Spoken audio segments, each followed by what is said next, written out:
Hey everybody out there, it's Pastor John with your Midweek Reflection. We're entering into Holy Week on Sunday, and Holy Week is, as its name suggests, unlike any other week in the church calendar. The gospel writers spend more time on Jesus' last week than any other time in Jesus' life, and likewise we as the church zoom in on Jesus during this week and try and just soak everything we can out of the story of Jesus. And so next week we have a number of different Holy Week services. We have Maundy Thursday service at 6 o'clock at the church. We have 2 Good Friday events. We have a crosswalk starting at 11 on Good Friday at the Lighthouse, and then an ecumenical service at River Point at 7 p.m. Then, of course, our Easter celebration on Sunday at 10:30. But Holy Week kicks off with Palm Sunday. And Palm Sunday is just a fantastic story because I think there are so many layers to it. There are so many, people have so many expectations for Jesus, and they all just burst out into the open on Palm Sunday. And so this week we're continuing with our Give It Up series. We've been talking about giving up control, worry, complaining, superiority, enemies, and then this week we're talking about giving up expectations.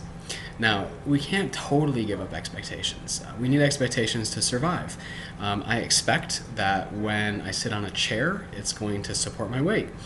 And if I didn't expect that and I went around examining every chair before I sat down and testing it to make sure it would support my weight, I feel like I would lose a lot of valuable time doing that.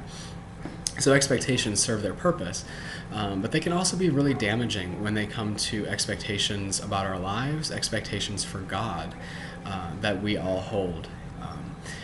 One of the things that I think makes expectations so dangerous is that we don't recognize them. We don't acknowledge and own them. We're not aware of our expectations. We just kind of have them. And so an activity I do with couples who are getting married oftentimes is I'll ask them to write down 20 expectations that each of them has for the other person for their marriage. And I think at first usually couples kind of think, oh, I don't have many expectations for the other person, but really they do. We have expectations of our spouse that, they won't cheat on us, or we might not say it or think it, but we might have an expectation that they're going to tell us they love us every day, or what have you. And it's okay to have those expectations, but we have to acknowledge that we have them, or we're not going to really understand, why am I so upset with this person? Or why am I so upset with life right now? Well, oftentimes it's because we have expectations that aren't being met. And the same is true with God and our relationship with God and our faith. We have certain expectations for what our lives are going to be like and how God should treat us, where we can find God, what God should do in a given situation. And oftentimes we may fall away from God, drift away from God, just because we're not feeling God's presence. And a lot of times we're not feeling God's presence because He's simply not where we're expecting Him to be, and so we assume then He's nowhere.